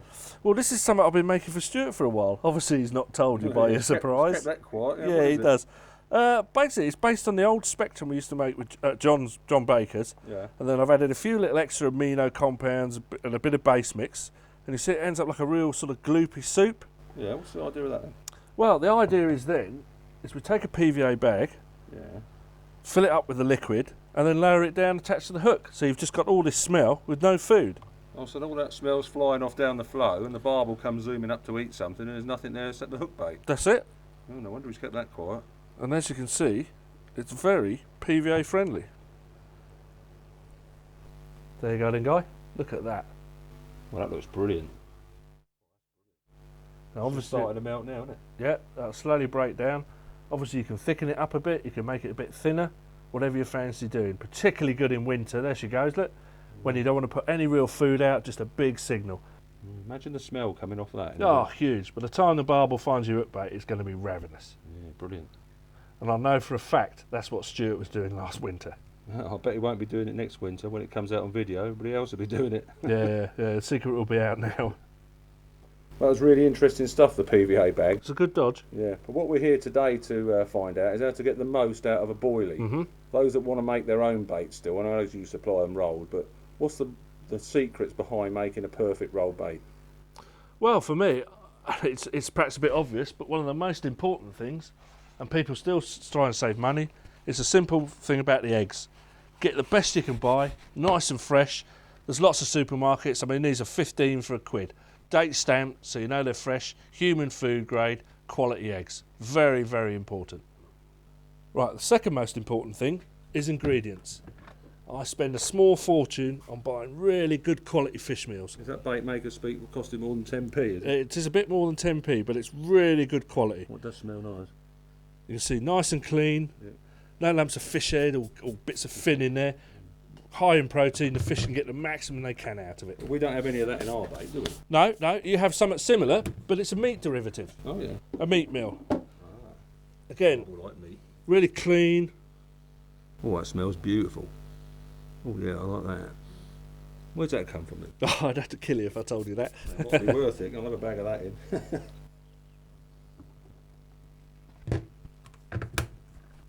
Well, I can't see any milk protein powder glue. Well, the simple reason for that is, Guy, I don't believe in high protein baits, to be perfectly frank. I think a bait should be an HNV, which is high nutritional value, mid protein level. That's why I stick with the fish meals and that. The idea being that BARBEL eats it, passes it through the system. The trouble with high protein baits is they eat it and go and sit under a bush for 4 or 5 weeks. No good to anyone. Why is that? Do they fill up easy? Do they have trouble digesting it? Yeah, basically, obviously, a barbel stomach is even smaller than a carp's stomach, and people put too much in. The barbel eat it, and it takes so long to pass through the system. It's that simple. Yeah, I must admit, when me and Stuart were using the bait up on the ooze, we would put bait in the morning in the swim, and we'd catch a barbel in the afternoon. You lift it up, and it was literally pouring out of its fin. To me, All down, that's a good bait. That is definitely a good barbel It bait. seemed to work for us. Yeah. Well, that's the eggs and the ingredients sorted out. I know Glyn puts a great deal of importance on the cooking of these baits, so we'll come back a little bit later on and he'll take us through the procedures.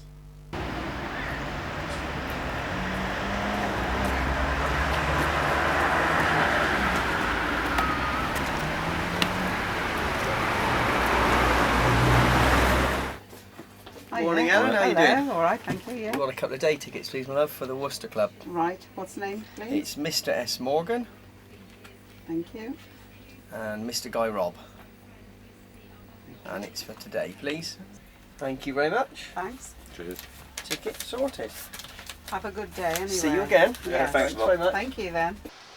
Well, when it came to choosing swims, I'd had the benefit of echo sound in this stretch before, and I'd also had the benefit of fishing there. There was 2 swims that I was picking today.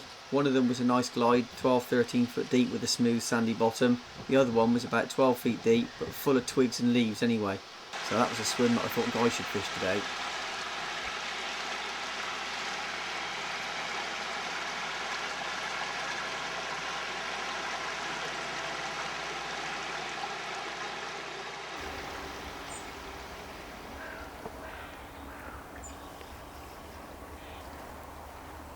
Oh, you got one then, Guy? Yeah.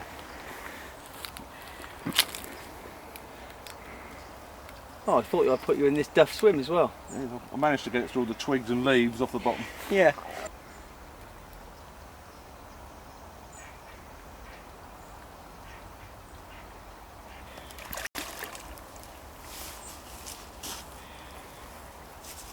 First one of the day, Guy. Look then.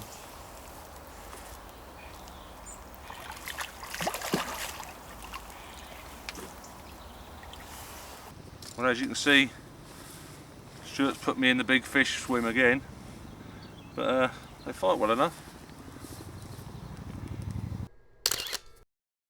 Bit of stiff rig tubing, a couple of beads to hold it off the feeder. Yeah. Show them how to tie it back in the unit, yeah? Yeah, we'll do that later. I'll show you what that rig's all about later. Just look at that fish. And another little tip for accurate casting. As far as bait goes today, got a selection of same base mix, same flavours. Got some 16 to 18 mil boilies and some 12 mil boilies. The base mix is bio shellfish, and today I'm using alisalar and crab, which is a good mix for barbel. It's also very good for chub, so if you've got a big chub population and you don't want to catch chub, I wouldn't recommend it, but there's not too many chub on this bit of the Severn that seem to be a problem anyway. And I've obviously got matching paste anyway, which has got slightly higher flavour levels in it, and that's also obviously got the crab and the alisalar flavour.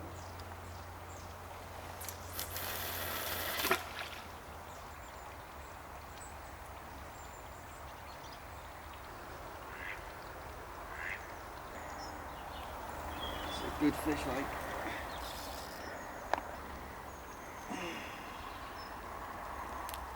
Come on, come to daddy. Oh. It just feels heavy for some reason.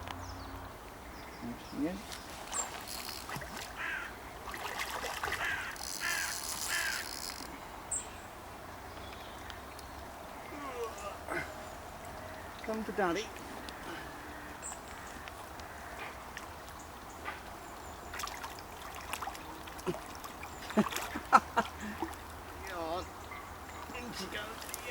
Good on, Stewie.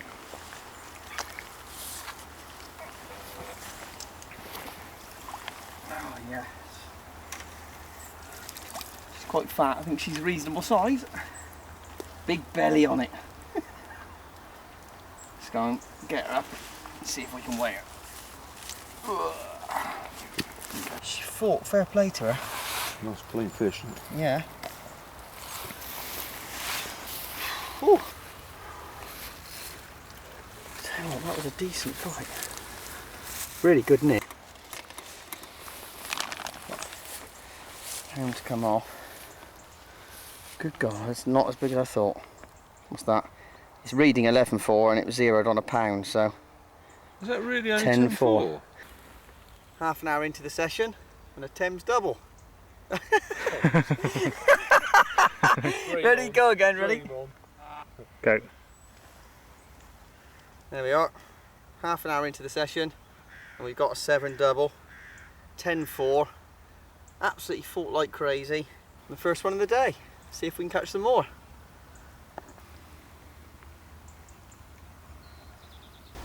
It was actually quite big. Just trying to get under that tree under there a minute. Oh, it is quite a big chub.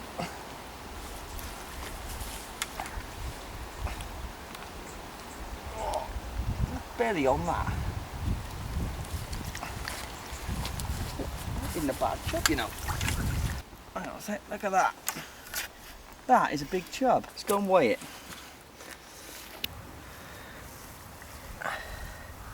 That has got a stomach on it. Let's put it here. Stay there. 5'6". I was going to say, it's certainly fine. And it weighs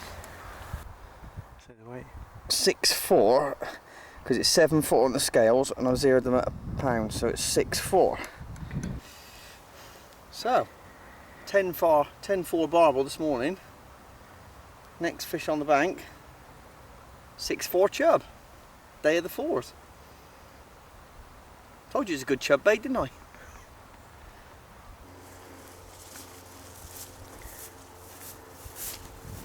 Any good in there, mate? No, I think we're full of snags. I lost a couple of swim feeders. I had that one bite earlier on with that small one. Yeah. You know what we should do, don't you? What? That swim that you've got has got a few bites in it. I think we should lump a load of bait in that and come back tomorrow, both of us fishing. Well, I must admit, I haven't had a bite in it since, so after I had that chub, that was the last activity I got. So, I don't know, I put a fair bit of bait in, but, I mean, we haven't pre-baited, so, I mean, it might be worth trying that and then coming back tomorrow. Yeah, let's give it a go. You reckon? Yeah. Okay, mate.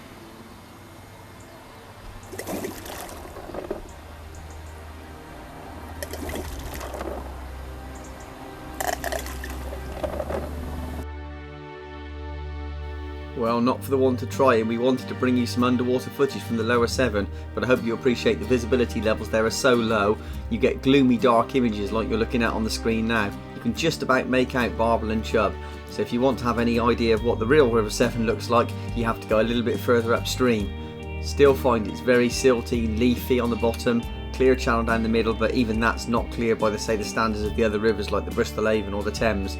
The fish just kick up so much stuff off the bottom and debris floating around, it's almost like a chub and a barbel soup down there. It's amazing that any of our rigs get seen at all, which is a good job really, because Guy stands out like a sore thumb. Well, this seems as good a point as any in the film to talk about my swim feeder rig, which couldn't be more simple. It's just a cage feeder. I've got a cow lead on the back of this one. Sometimes I use 2 or 3 of those cow leads depending on the flow. Just got a John Roberts feeder boom there, helps hold the line off the feeder from tangling. I use the same hook link material as I use for main line. Just got a swivel there in the middle. And I'll do something slightly different with the hook. For a small bait, I wind that around a few times till it sits perfectly like that. So if I want to fish a big bait on there, I just simply unwind that hair, pop the big bait on and fish it as it is. You know, I don't think it makes any difference on these big rivers, presentation particularly. If a big fish comes along, it just has it. Maybe I'm getting lazy in my old age, but that's what I think. Well, I really rate the feeder, I do. Just look at those bits flying out of it downstream. What self-respecting barbel is going to ignore that? They just leaks off all the way down the flow. Beautiful. Never mind you can see the feeder. I don't think the barbel are interested that in the slightest on these big rivers. They just want the food, and that's a great way of attracting them up the flow.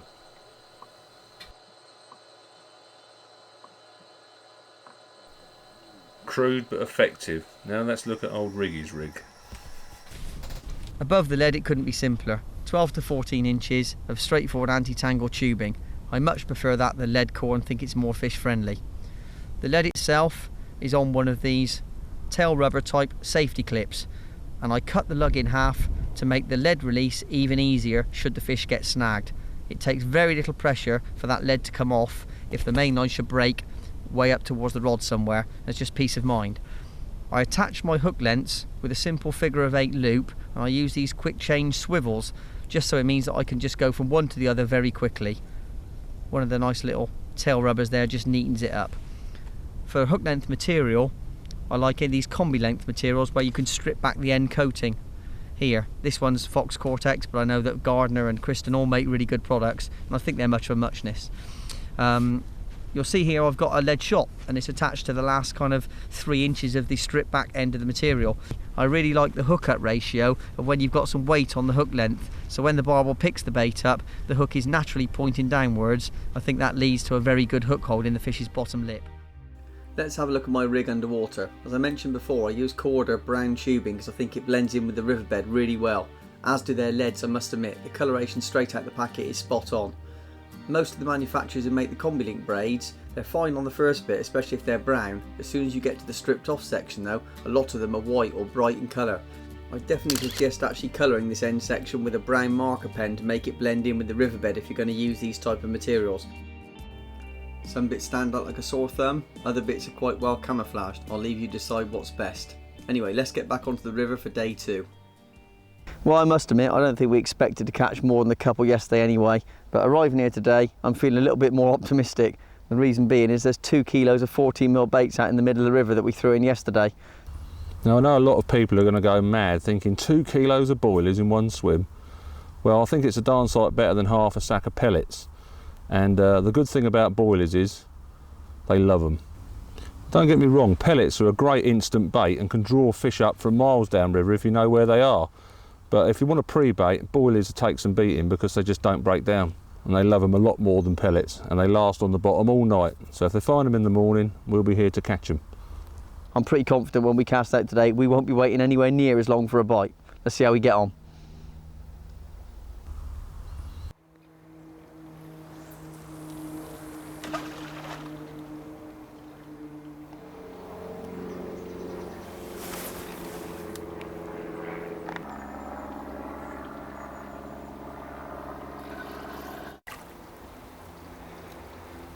Just a little one. First one of the day. And it's pooing out a bit of bait. Is it? It's eating some of that 2 kilos then. Yeah, looks like it.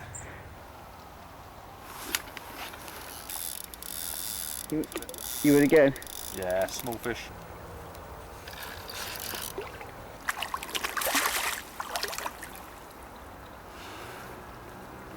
Number 2.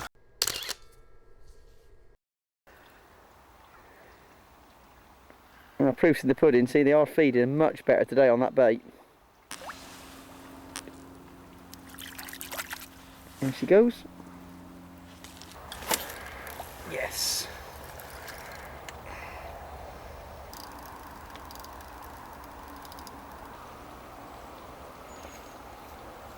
It's like guys all like peas out of a pod at the moment, aren't they? Little one. Still. Fight well. No problem with that one.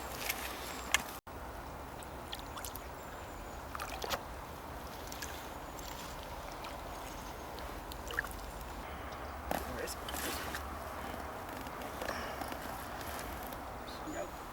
Well, these boilies were really sorting the fish out now, so this is probably a good time to go back to the bait unit and have a word with Glyn. That's the biggest one so far.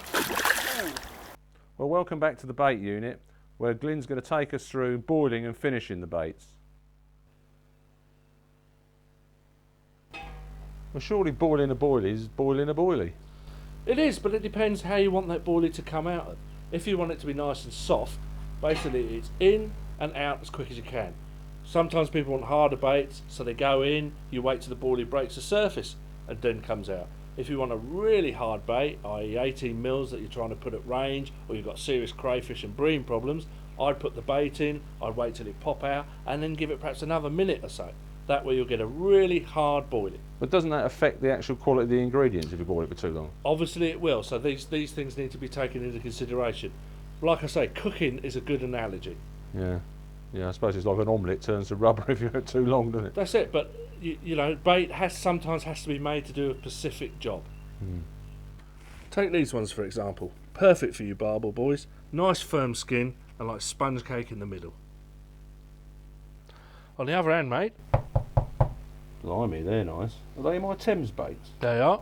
How'd you go about making them? Well, it's quite an easy process. Basically just extrude the sausage, cut it up into individual chunks with a knife, into the boiling, same principle, wait till they bob up so they're boiled nice and hard. These probably taking about 4 minutes. Hopefully the problems you've been having should be eliminated now. Yeah, it'll take a pretty big crayfish or bream to eat those, wouldn't it? Well, that's the idea, they should choke on these. Yeah, we'll give that a good go. Well, that's about it from Glyn's House of Secret Baits, but I can't let him go without giving the viewer at least 2 good tips. 2 more tips. Cool. Well, the first one, always write down what you're doing and how you've done it, because one day you'll have a brilliant recipe and you won't remember how you did it. And I suppose the last thing, always make sure you've dried your bait out properly before you freeze it. If they're not dried out properly, when they defrost, they'll just sit in water and they'll be ruined. Well, thanks for all the tips about the bait making, Glyn. I'm sure That's the all right, viewers mate. would have found it interesting. But where can they buy 3RB from now? Well, unfortunately, it is a bit of a limited availability, but a list of the shops that do stock the products appears at the end of this film. Well, thanks for that then. Let's get back to the river. When feeder fishing on big rivers like the Thames or the Severn here, it's vitally important that you cast at the same spot every time. You don't want to spread the fish around all over the river. Now, I've got a great little way of doing this. Just let me show you. Well, there's a very simple method. In fact, I nicked it off for Stuart. He uses it for carp fishing. When you've found the spot in the river you want, all you do simply is stick the line under the clip on the reel and then use a red indelible marker to mark about 3 or 4 inches up the line, so as it should show up nice and red. Right, when you've done that, just flick it out the line clip, wind back on. Now you see that red mark? Every time you reel in or cast out, that's your guide to stick it back under the line clip for casting. A quick and easy way of just ensuring that you put the bait in the same place time after time where those shoals of barbel can find it. Well then, this doesn't happen very often. We're just going to catch our breath a minute. We didn't do very good on the video in this one because both of us ended up being into quite what seems pretty good fish at the same time. And we've had to bundle 2 into the landing net because my landing net's on the top of the bank from the last fish. And guys just scrabble both of them into the one landing net.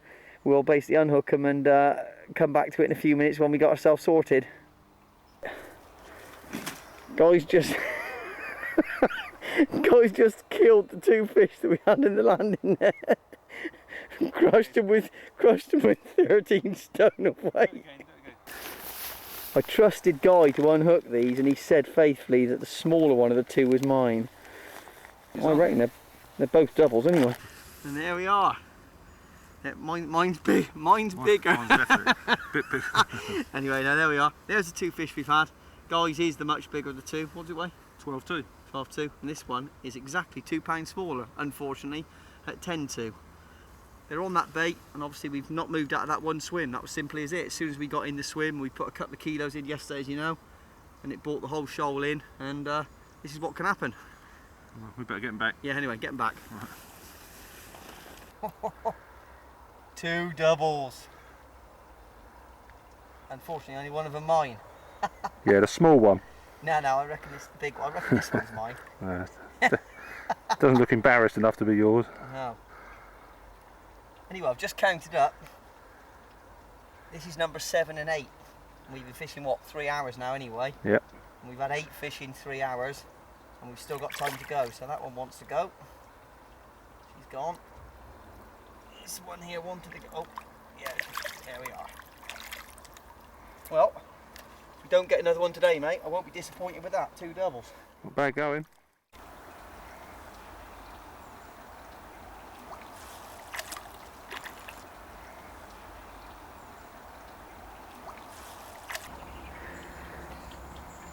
What's it feel like? Good? Feels quite heavy. Is it? Might have another big one. Nah, I don't think so.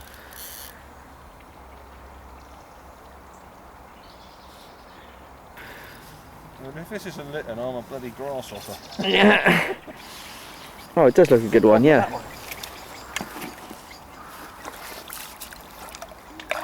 That is another good one. It's a really good one. Safely netted. That's the head of a big one. It is a big fish. Nice one, mate. And this one was dead on £12.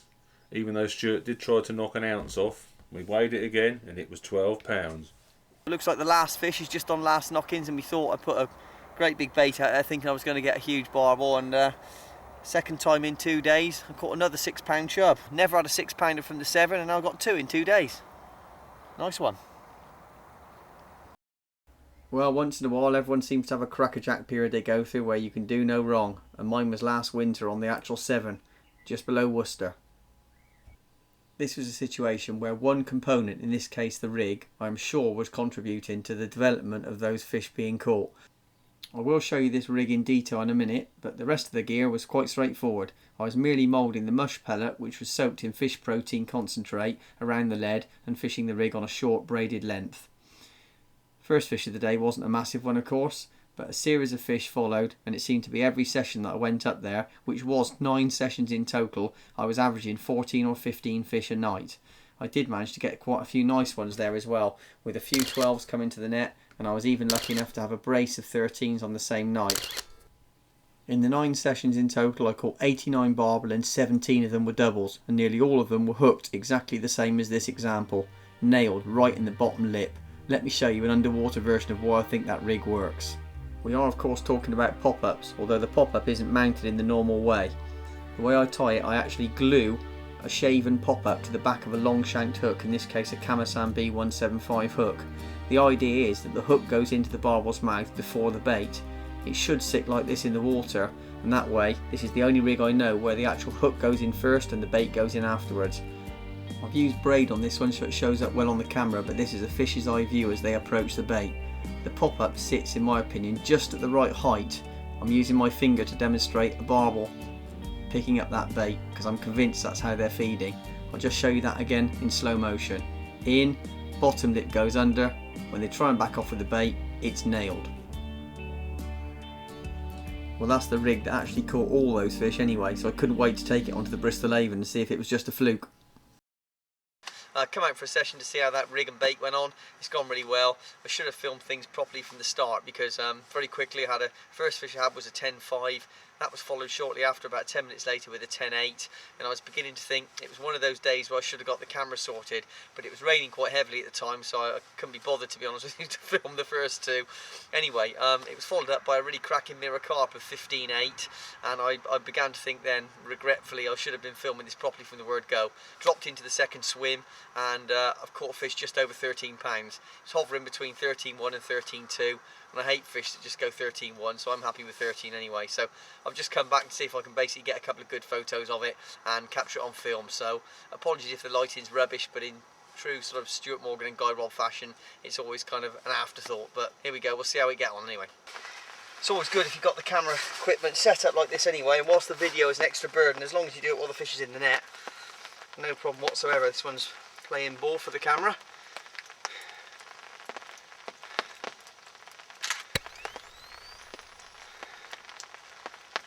Nice and close in. There we go. She's an absolute beauty, this one. I know there's been a lot of debate over whether the barbel bite scenario and rigs really matter, but all I can say is that with this fish anyway, you get 1 or 2 fish shots and get it back now. Oh, that's a nice one with the dorsal. Certainly as far as the run of fish that I've had on the 7 in the Bristol Avon, I've fished it alongside many other of my standard rigs, and this one is way out in front at the moment. Anyway, I want to get this fish back in, so don't want to keep her out the water too long. She's always insane. Knelt down in the mud on the Bristol Avon, and there she goes. I tell you, I'm really pleased with that. Something about Bristol Avon 13s that I really like. Okay, well that's that fish gone back safely now. I'm going to pack up because it's a bit miserable. I'm getting wet, I haven't got my coat on. I'm a firm believer in the saying, there's no time to catch like when you're catching. So I couldn't resist after catching that first 13 to have a go on a different stretch the next day. Guess what happened? Because I caught that 13 yesterday, I'll come up to a different stretch on the Avon and just thought I'll give that rig one more go. I didn't expect. I caught one small fish about 1.5 pounds, followed by another one about 5. Then I got one just over 9.5. And then a friend of mine phoned me up river to say that he'd actually caught a 13.4, and I went up to take some photographs for him.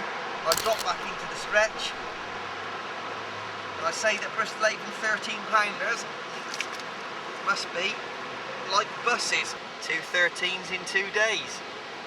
Doesn't get much better than that. That one weighs 13.3. Same rig, same bait. Yeah, it's lovely fish too, but let's get on to some proper ones on the Thames. Well, a couple of weeks ago I was lucky to get a 14.6 off the river. Brilliant looking fish, and me being me, completely goofed up the film process, so never managed to get it on video. Well, that was the biggest fish I had from that stretch, but as there's no night fishing allowed, me and Paul decided to move to another stretch where you could.